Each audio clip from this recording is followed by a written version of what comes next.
Fanambarana Antananarivo fa 20 septambra 2024. Ny Gen Z Madagasikara dia hetsika natsangan'ny tanora manoloana ny fahasarotan'ny fiainana eto Madagasikara sy ny ayay amin'ny hoaviny izy ireo. Nanapa-kevitra izy ireo anentana ireo tanora sy olom-pirenena aneho ny heviny mahakasika ny marariny malagasy tamin'ny alalan'ny tambazotra sosialy. Nandray anjara tamin'ny hetsika tamin'ny 20 septambra ihany koa izy ireo rehefa notarihan'ny mpanolontsaina ny tanàna n'Antananarivo Albon Nirina Rakotoarsoa Baba sy Clémence Rary Nirina mahakasika ny olanjiro sy ny rano ka nahavory olona maro be naneho ny atezera noho ny fahantrana lalina sy ny olana maro tsy voavana andritra ny taona maro eto Madagasikara. Hetsika natao am-pilaminana saingy herisetra no setriny avy amin'ny mpitandron'ny filaminana nanomboka teto Antananarivo ary nitoy tany amin'ny faritra hafa. Ny aliny 20 septambra dia nisy andian'olona tsy fantatra voakarama handroba ireo toeram-pivarotana maro mba handotona ny hetsika sy ny tolona natao. Tsy nisy ny fandraisana andraikitra nataon'ny mpitandron'ny filaminana manoloana izany nefa ny maraina teo izy ireo tamin'ny famoretana mpanao fihetsiketsehana. Ankehitriny very fitokisana amin'ny fanjakana sy ny manam-pahefana ny vahoaka. Na eo aza ny fametrahana couvre-feu dia voatery miaro tena sy manangana andro masom-pokon'olona ny vahoaka. Manoloana ireo zava-misy rehetra eto amin'ny firenena tao aorian'ny hetsika natao ny 15 septambra lasa teo sy ho valin'ireo fanitsakitsahana ny zo fototra. Ny Gen Z dia manao ireto fitakiana manaraka ireto. Voalohany, ny famerenana tsy misy atakandro ny fiarovana ny vahoaka sy ny fananany any amin'ny faritra sy ny tanan-dehibe rehetra manerana ny nosy.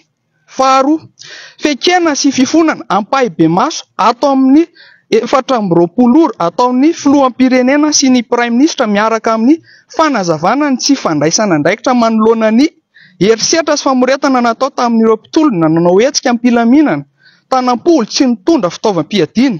Ny tsy fandraisana andraikitra ny mpitandron'ny filaminana manoloana ny fandrobana sy fanimbana fananan'olona. Ny tsy fahafehezana ny filaminam-bahoaka eto amin'ny tany sy ny firenena. Fahatelo, fametraham-pialana noho ny tsy fahombiazana ny governemanta Tsay Christian ao anatiny 27 sy ny prefet Antananarivo renivohitra ao anatiny 40 noho ny fanitsakitsahana miverimberina ireo zo fototra izay mifanohitra tanteraka amin'ny satan'ny Madagasikara demokratika sy ny fanajana ny zon'olombelona. Fahaefatra, ny fanajana ny fahalalahana maneho hevitra sy maneho hetsika am-pilaminana. Mitaky izahay fanatsaharana ireo endrika isehoana fampiororona sy herisetra tao amin'ny mpitolona. Fanatsaharana ny fanenjehana sy ny vesatra rehetra hiampangana ireo mpitolona sy ireo mpitarika azy.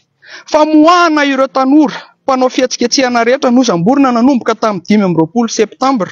Fametrahana atao anatin'ny 14 toerana ahafahana maneho hevitra kalalahana mba ho fampiarahana marina ny demokrasia.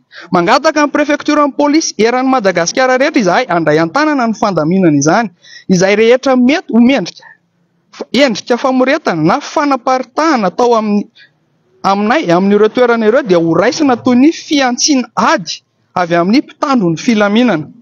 Ny fiaonana amin'ireo mpitondra mila izany dia atao eny amin'ny toerana malalaka na azahoana lalana miaraka amin'ny mpitolona rehetra fa tsy anaty birao-panjakana. Ireo volon'ny tanora avy aty aminay no anamora izay.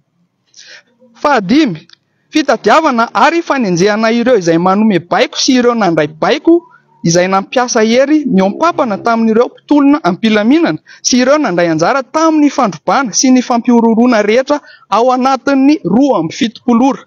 Fametrahana vahaolana maika sy mazava ho an'ny fanohanana ny famerenana amin'ny laon'ireo orinasa sy olon-tsotra tratra ny fandrobana sy ny asa fandravana afaka herinandro.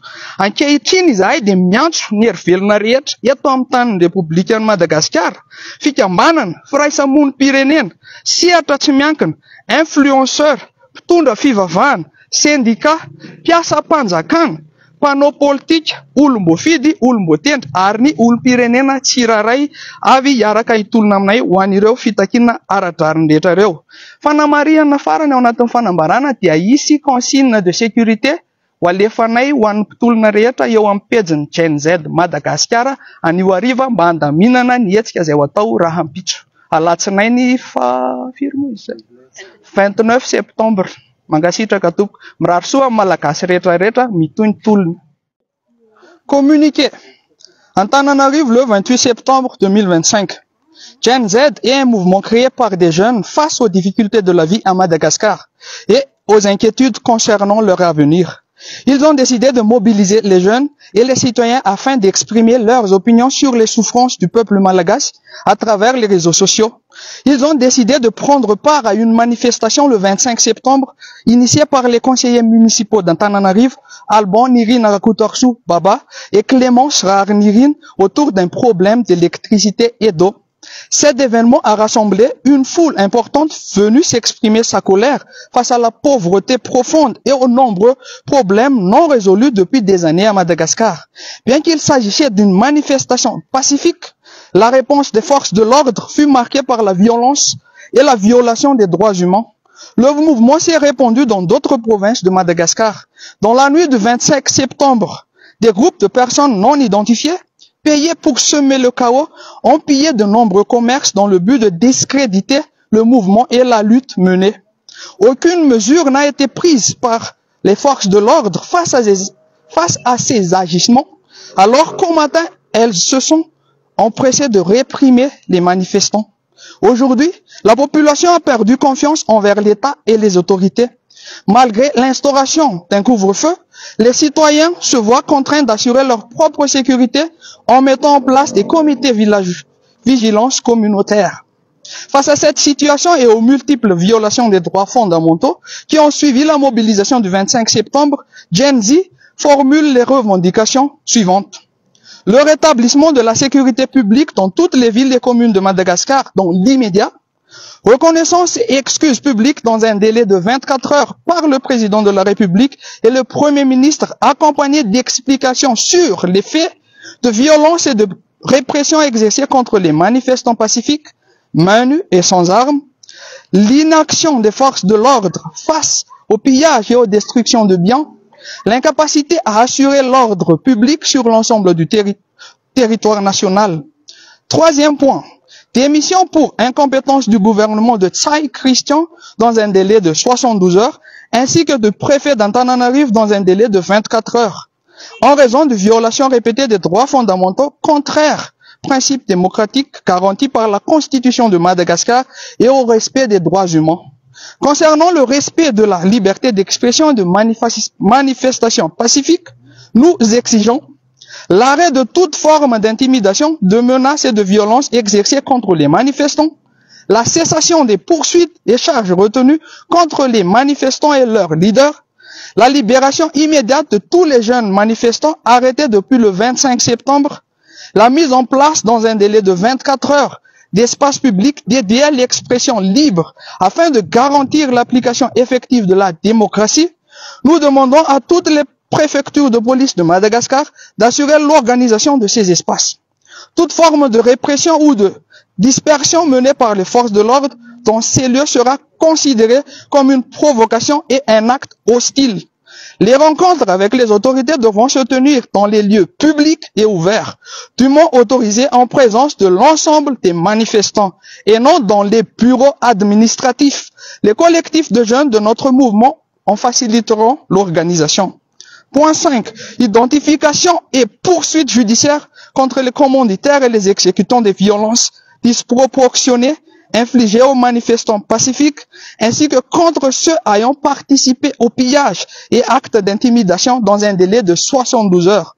Mise en place urgente de solutions concrètes pour soutenir et indemniser dans un délai d'1 semaine les entreprises et les particuliers victimes des pillages et des destructions. Aujourd'hui, nous appelons toutes les forces vives de la République de Madagascar, associations, organisations de la société civile, secteur privé, influenceurs, responsables religieux, syndicats, fonctionnaires, responsables politiques, élus, personnalités nommées et chaque citoyen à se joindre à nous dans ce combat légitime pour ces revendications justes et essentielles. Pour information, la page Gen Z Madagascar partagera les communiqués et les normes de sécurité pour le mouvement de demain 29 septembre 2025. Merci à tous et Madagascar, on va te sortir de la galère.